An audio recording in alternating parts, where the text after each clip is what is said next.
Greetings, citizens from the rolling hills of the bluegrass.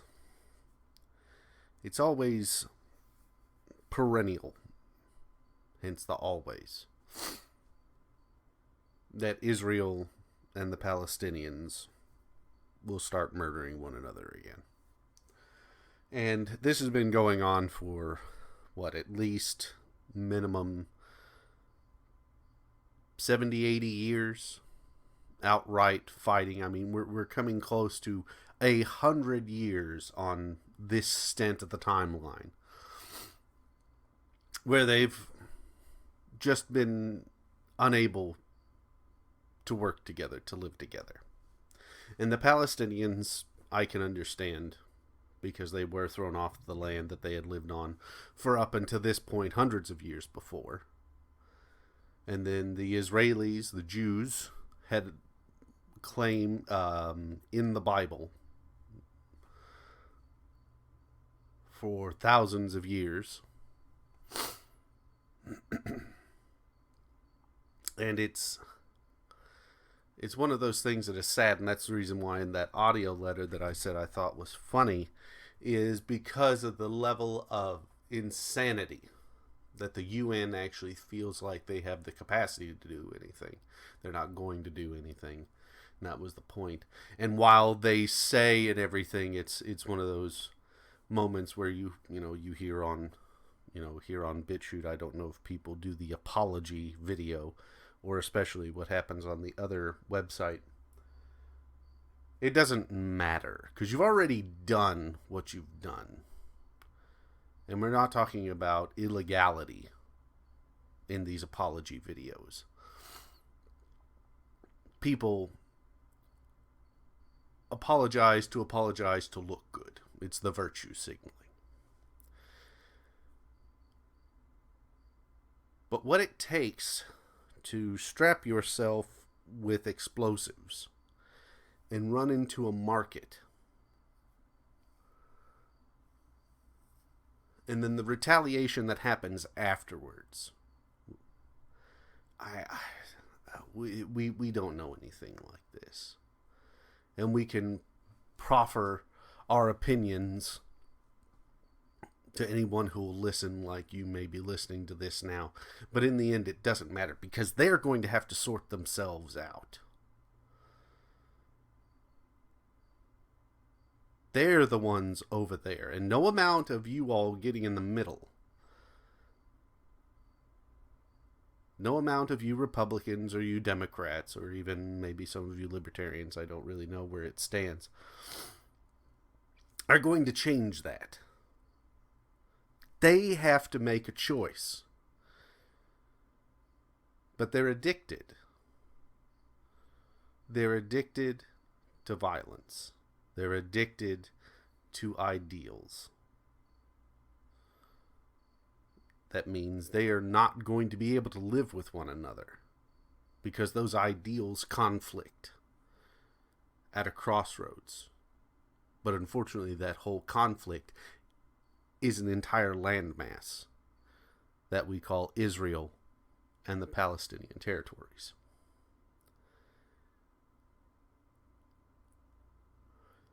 So a two-state solution sounds like it would be great. And if I put my weight behind anything, it would be a two-state solution. They're not going to get along. They don't want to get along on the political level. I'm not talking about the neighborhoods where people actually try to get along and then fighting erupts again. The political elements do not want to get along. So therefore, unfortunately, the people cannot get along. That sounds familiar, doesn't it? Governments don't like one another, so the people suffer. But anyways, they're not going to get along politically. So two states is where it has to be. But if you give Palestine its states, it draws up a whole nother set of questions. Where being the primary one. How being the next one. How are you going to do it, and where is it going to be done? I've looked at the map, and if it went south, and you basically cut the whole southern border off and gave that to the Palestinians, you're kind of cutting off a southern trade route for the Israelis, which could bring conflict because Egypt and them are not exactly the greatest of friends, but they are somewhat willing to talk to one another.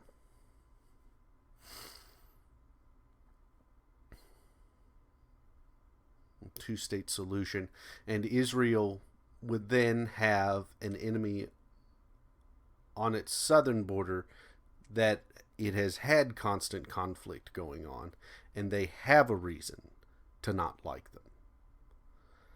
So creating two states creates a whole nother set of problems. If you do the one-state solution, everything continues as it is now. I don't see anything different, except what you do is you actually hand the Israelis more power to go after these groups. You give them the chance to harm their fellow countrymen even more.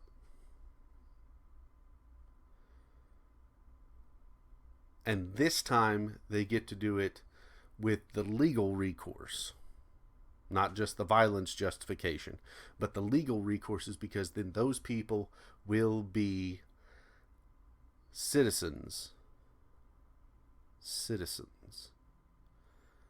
And the laws can be used against them. Or for them. But the question then becomes, like we have here in the United States, do you feel like you're getting justice? That's why justice is everywhere. People here in the States feel like there's not justice being delivered. How would a Palestinian feel once the one-state solution is finally enacted? So you have problems everywhere. Then you put on top of it killing one another.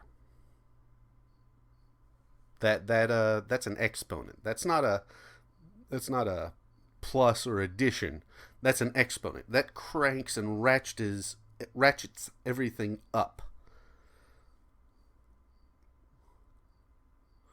So basically what I'm saying is that there's no good solution.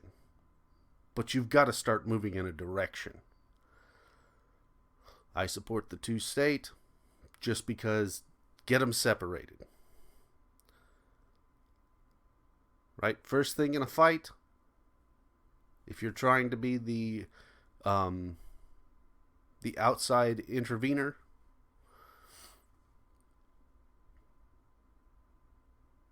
get them separated. Pull them apart. Get them away from one another. And hope that one of them has a cooler head than the other. Because then at that point you're only having to control one person instead of two. Get them apart. And then maybe you can come together once everyone's calmed down and done something. And do something. But as it stands right now, it's going to be nothing but violence. No violence. Violence. No violence. And that's where it's going to be. I don't foresee until someone does something absolutely horrendous that no one in the international community can go, oh, well, yeah, well, pull a UN. One of the sides is going to have to do something absolutely miraculously insane before the real pressure mounts. And it's at that level, it's war. Then we're right back in the Middle East fighting for other people who have no interest really in freedom.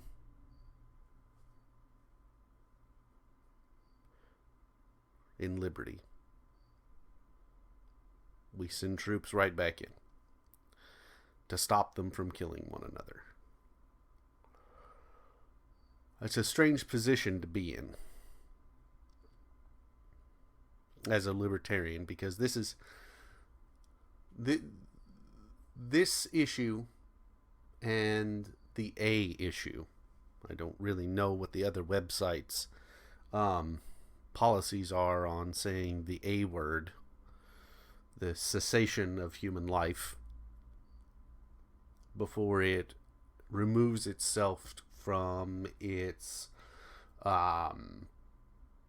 parentage.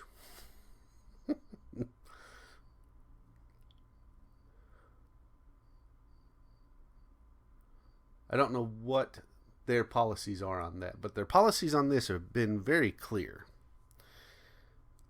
And they side with Palestine and not Israel. They've made their choice. So if the tech giants believe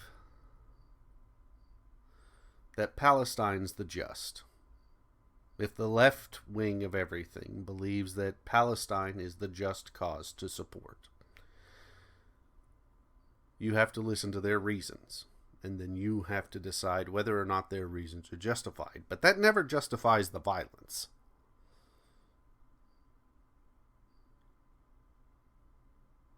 Outside of the defensive moves. And this is where Hamas keeps making that mistake. They started in what we see. We don't see the on-the-ground little things that maybe Israeli soldiers do. We don't see on the ground the little things that Israeli governments do in order to push Palestinians out of areas. We don't see that. That does not get the television time, the screen time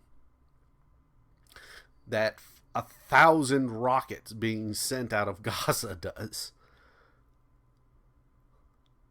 And that's the reason why Hamas, they're terrible, because they go to violence so quickly.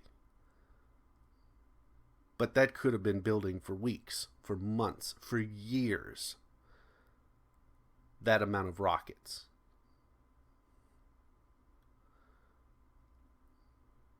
And we don't see it. We don't see the little small steps. We only see the jump. And the same way then comes back with the Israeli issue. The paranoia of wondering whether or not a checkpoint is going to be bombed, whether or not a suicide bomber is going to come to your market and blow up things, ride a bus and blow up people, or launch 1,000 rockets. The day in, day out, you have two paranoid people locked in one room with each other without any kind of restraints.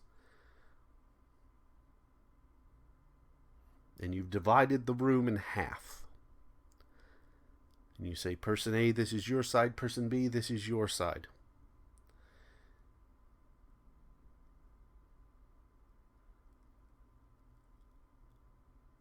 Of course they're going to fight. Of course they are. They almost have to.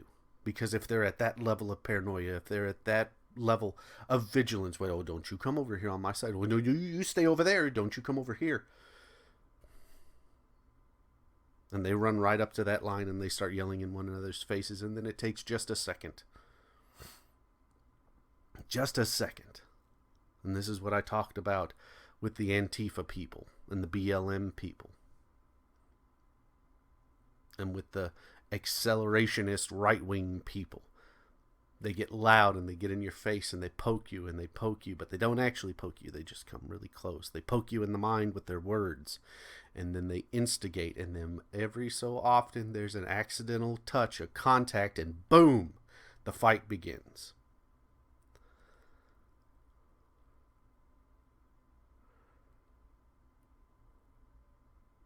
The nation has its issues. And it's going to be something that they have to settle between themselves. I'm glad people want to step in and be that intervener. I don't even think that's a correct word, but you get my point. The person who stands in between and goes, hold on, hold on, hold on. But in 5, 6, 7 years' time, it's going to happen again. Because the problem wasn't fixed. So, here's to kicking the can down the road. Because once this is over, it just sets the clock over again.